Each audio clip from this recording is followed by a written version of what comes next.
नमस्कार दोस्तों, स्वागत है आप सभी लोगों का स्टडी ग्लोस पर। दोस्तों, रिसेंटली बेंजामिन नेतन्याहू ने यह ऑर्डर पास कर दिया है कि गाजा पर फुल ऑक्यूपेशन होना चाहिए। और वो ऐसा इसलिए कहा गया है क्योंकि इजराइल का एक सिटीजन जो कि गाजा के अंदर अपनी ही खुद की कब्र खोदते हुए दिखाई पड़ा है। और इस बात की सुर्खियां इजराइल के अंदर जब फैलने लगी तो बेंजामिन नेतन्याहू ने डिसाइड किया कि अब हम लोग को गाजा को पूरी तरीके से ऑक्यूपाइड करना पड़ेगा ताकि वहां पर कोई भी इजरायली नागरिक अब ना मारा जाए।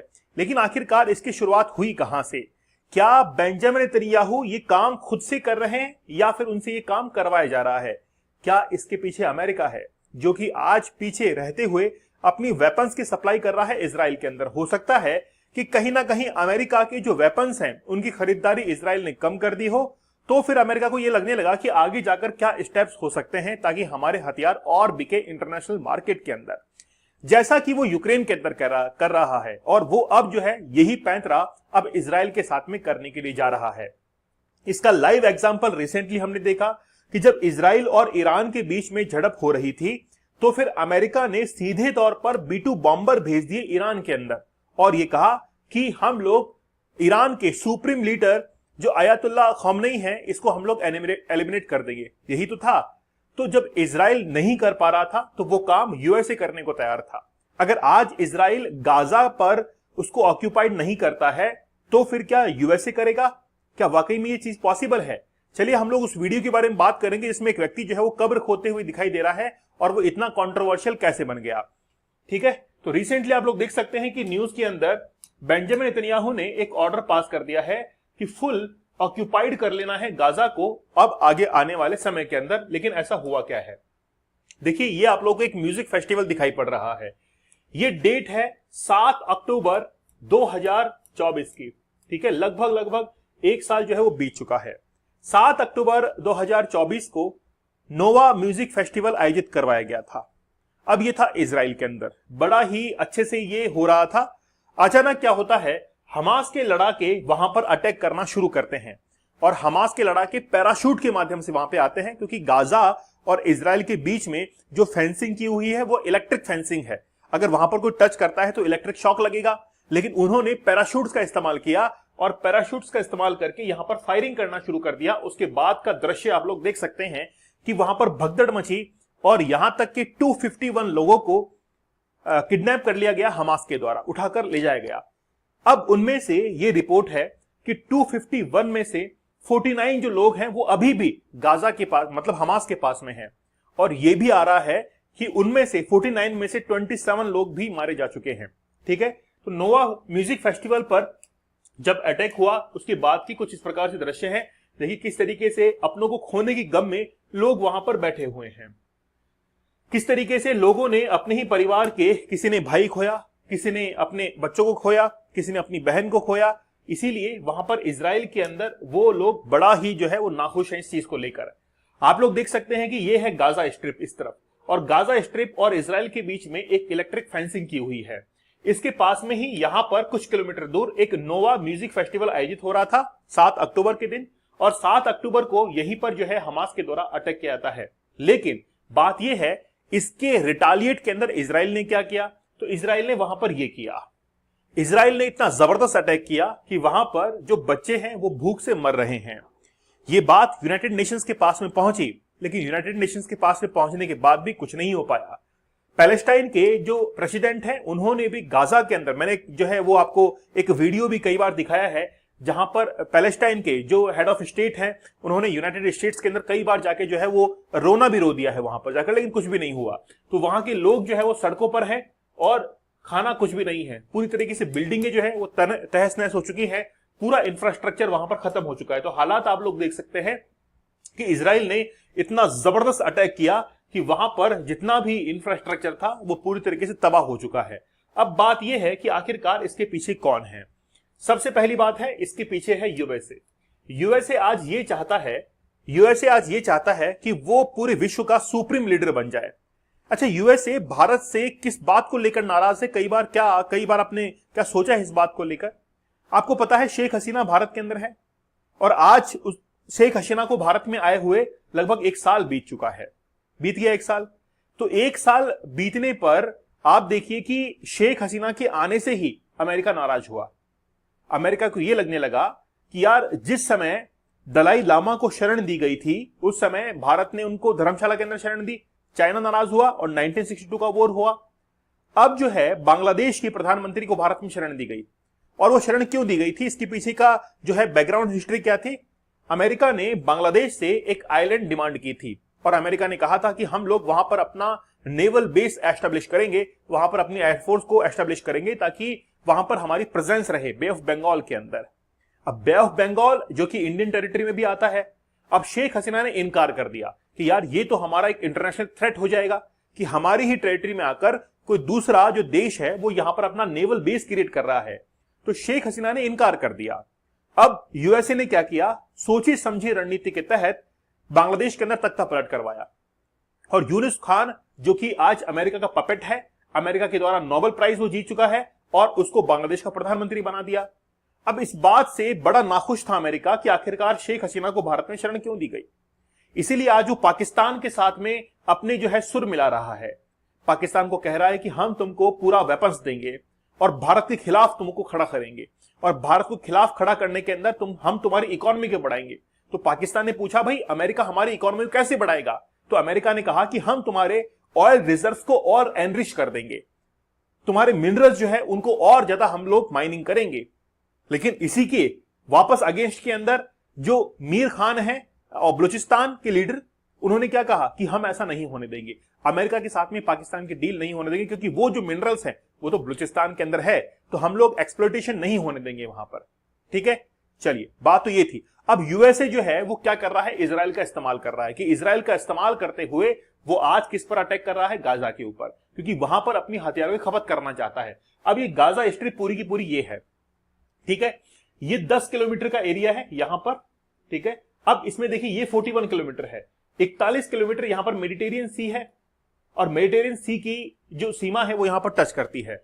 एक्चुअल में इजराइल को जब भी कोई हेल्प मिलती है यूएसए से, तो यूएसए के जो जहाज है, शिप है, वो इधर से ही आते हैं। फिर ये जो आप लोग देख रहे हैं 13 किलोमीटर जो कि इजिप्ट से लगता हुआ है, यहां पर एकमात्र रास्ता है, क्योंकि गाजा के जो लोग हैं वो ना तो इधर जा सकते हैं, ना वो इधर जा सकते हैं, और ना वो इधर जा सकते हैं। इसलिए उन्होंने इस जगह पर रहना पसंद किया, क्योंकि इजिप्ट जो है उसकी तरफ उनको एंट्री मिल सकती है। लेकिन फिर इजराइल ने इजिप्ट को यह कह दिया कि अगर तुमने उनको एंट्री दी तो तुम्हारी भी हालत खराब कर देंगे। इजराइल ने बोला कि यार 1967 के अंदर जो 6 डे वॉर हुआ था, उस 6 डे वॉर के अंदर इजिप्ट भी उन देशों के अंदर था जो कि इजराइल से हारे हुए थे। भाई अरब कंट्रीज को हराया था। अब बेसिकली बात यह है कि बेंजामिन नेतन्याहू ने एक चाल चली, और वो चाल ये थी कि जब गाजा के लोग भूखों मर रहे थे तो इजराइल ने क्या किया कि यहां पर खाना बंटवाना शुरू कर दिया। कहां पर, साउथ के अंदर, जो गाजा स्ट्रिप का साउथ है, यहां पर इन्होंने खाना बंटवाना शुरू कर दिया। अब जो गाजा के अंदर इधर उधर लोग भागे हुए थे जिनको खाना नहीं था, वो सारे लोग इधर आकर इकट्ठा हो गए। अब जब गाजा के लोग यहां पर आकर इकट्ठा हो गए तो यहां पर कौन बचा, केवल और केवल हमास, क्योंकि हमास तो आएगा नहीं इधर, क्योंकि हमास इधर आएगा तो इजराइल अटैक कर देगा। अब इजराइल ने यह देखा कि हमास केवल यहां पर बचा हुआ है, सिटीजन्स यहां पर आ चुके हैं, इसलिए इन्होंने खाना यहां पर बंटवाया। अब इजराइल का यह प्लान है कि वो गाजा स्ट्रिप के ऊपर क्या करेगा, अटैक करेगा और हमास को पूरी तरीके से समाप्त कर देगा। ये इनका एक प्लान है। अब क्या वाकई में प्लान एग्जीक्यूट होगा, लेकिन आखिरकार इसके पीछे एक कारण क्या रहा है, रीजन क्या रहा है। रिसेंटली डेविड जो कि इजराइल के 24 साल के एक नागरिक हैं, उन्होंने अपना एक वीडियो शेयर किया सोशल मीडिया के ऊपर। वो वीडियो बड़ा वायरल हुआ और उसमें बताया था डेविड ने कि वो अपनी ही कब्र जो है वो खोद रहे हैं। ठीक है, तो digging what he calls it own grave, खुद की कब्र खोदते हुए उस वीडियो के अंदर दर्शाया गया। और इस बात का जो सूचना है, जो इंफॉर्मेशन है, वो इजराइल को लगी और इजराइल ने फिर इसके ऊपर रिटेलिएट करना शुरू किया। ठीक है, तो I have not eaten for days, मतलब बहुत लंबे समय से इन्होंने खाया नहीं है। ठीक है, कोई भी पानी इन्होंने नहीं पिया है, और ये कह रहे हैं कि what I am doing now is digging my own grave, मैं करूं तो क्या करूं, मैं खुद की कब्र खोद रहा हूं। और जैसे ये शब्द इजराइल के पास में पहुंचते हैं तो इजराइल ने कहा कि अब गाजा पर पूरी तरीके से कब्जा करना पड़ेगा, और इसी बात को लेकर इजराइल के जो आर्मी चीफ है उन्होंने भी कह दिया कि हम लोग गाजा को पूरी तरीके से क्या करेंगे, ऑक्यूपाइड करेंगे। अब इसके लिए इनका एक प्लान है। आप लोग पूछेंगे कि यार गाजा पर ये फुली ऑक्यूपाइड करेंगे कैसे, तो इनका एक ऑपरेशन जो है वो हाल ही के अंदर चलाया गया, मई के अंदर इसका अनाउंसमेंट हुआ था। ऑपरेशन गिडियंस चैरियट्स, नाम देखिए बड़ा अटपटा है। तो गिडियंस चैरियट जो है, इन्होंने एक ऑपरेशन चलाया मई 2025 के अंदर। इसी के तहत इन्होंने कहा कि हम लोग क्या करेंगे, गाजा को इसी ऑपरेशन के तहत पूरी तरीके से कब्जा इसके ऊपर कर लेंगे। अब इजराइल का पूरे गाजा पर कब्जा करने के लिए एक प्लान जो है कैबिनेट से मंजूरी मिली और वो मई 2025 के अंदर मिली। लेकिन बात यह है कि इनका प्लान क्या था। इनका प्लान यह था कि हम लोग मैक्सिमम, जैसे एक प्लान का एक पार्ट मैंने आपको बता दिया कि इन्होंने साउथ गाजा के अंदर खाना बंटवाया, जिससे जो गाजा के सिटीजन्स थे वो साउथ के अंदर आकर इकट्ठा हो गए और इन्होंने हमास के ऊपर अटैक करना शुरू कर दिया। इनका यह भी प्लान था कि हम लोग और भी मिलिट्री के अंदर लोग भर्ती करेंगे, चाहे महिलाएं क्यों ना हो। पहले तो ये केवल मेल कैंडिडेट को भर्ती किया करते थे मैक्सिमम, अब इन्होंने लगभग 1 लाख तक जो है वो महिलाओं को भी भर्ती करना शुरू कर दिया कि भाई अब तुमको भी जो है जाकर युद्ध करना है, और वो इसी ऑपरेशन के तहत। ठीक है, अब बात यह है कि इजराइल जब ऐसी योजना को लागू करता है कि वो गाजा को पूरी तरीके से कब्जा कर लेगा, तो बहुत सारे देश विरोध भी करेंगे। जैसे फ्रांस है, जैसे आप कनाडा देख लीजिए, ये विरोध कर रहे हैं कि अगर इजराइल ने ऐसा किया तो उनके ऊपर सैंक्शंस लगा देंगे हम, क्योंकि गाजा को पूरी तरीके से तबाह पहले ही कर दिया है और वहां पर मानवाधिकारों का हनन हो रहा है। इसी बात को लेकर कनाडा ने कहा कि हम लोग जो है वो क्या करेंगे, सैंक्शंस लगा देंगे, उसके साथ में कोई भी व्यापार हम लोग नहीं करेंगे। लेकिन इस बात की परवाह इजराइल ने नहीं की और फिर भी वो अटैक करने को तैयार है। अब बात यह है, एक सोचने वाली विषय यह है, सब्जेक्ट यह है कि अगर इजराइल युद्ध हार गया तो क्या होगा।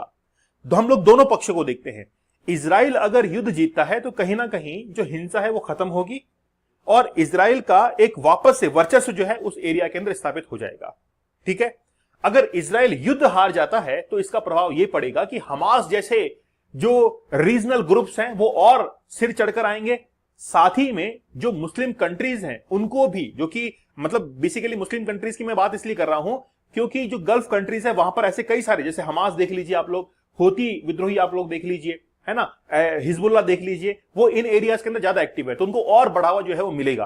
तो इजराइल का इसके अंदर हारना बहुत बड़ा जो नुकसान है वो मुस्लिम कंट्रीज को हो सकता है। वहां पर भी फिर लड़ाई दंगे जो है वो फैल सकते हैं।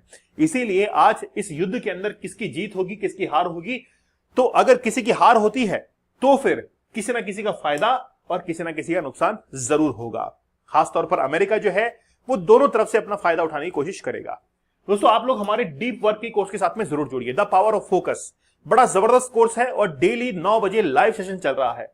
मेरा यह मानना है कि जो 30 दिन के सेशन को कंप्लीट करेगा वाकई में उसको एक अमेजिंग सरप्राइज मिलेगा। सरप्राइज मतलब वो अपनी लाइफ को जान पाएगा कि वाकई में मैं क्या कर सकता हूं। तो फोकस कूपन कोड यूज कीजिएगा और आप लोग को डिस्काउंट प्राइस में अवेलेबल होगा। साथ ही में आप लोग 75 डेज का हार्ड चैलेंज जरूर एक्सेप्ट कर लीजिएगा। देखिए, अगर आपको लाइफ को चेंज करना है तो आपको जो बुरी आदतें हैं, बुरी आदत मतलब देखिए क्या होता है, अब आप में से बहुत सारे लोग ऐसे हैं वो कहते हैं कि सर ये कोई एडिक्शन थोड़ना है, ये कोई बुरी बात थोड़ना है। लेकिन बात यह है कि जब आप अपने टारगेट को भूल जाएं, अपने लक्ष्य को भूल जाएं और दिन ब दिन जो है उसको देखना शुरू कर दें पोर्नोग्राफिक कंटेंट को, तो वो बेसिकली एक बुरी आदत ही तो है। तो आप अपनी लाइफ के साथ में खिलवाड़ कर रहे हैं, तो आप कहीं ना कहीं उसको थोड़ा और जो है अच्छे से कंप्लीट कीजिए, अपनी लाइफ को अच्छे से जो है अपने टारगेट्स के ऊपर फोकस कीजिए, कंसंट्रेट कीजिए। तो आप लोग 75 डेज के हार्ड चैलेंज जरूर एक्सेप्ट कीजिएगा। और मैंने हमेशा कहा है आप लोगों को कि टुडेज चैलेंज टुमारोज अचीवमेंट। आप लोग मुझे टेलीग्राम और इंस्टाग्राम पर जरूर ज्वाइन कर लीजिएगा। तो मिलते हैं आप लोगों से अगले सेशन में, तब तक धन्यवाद, थैंक यू, जय हिंद।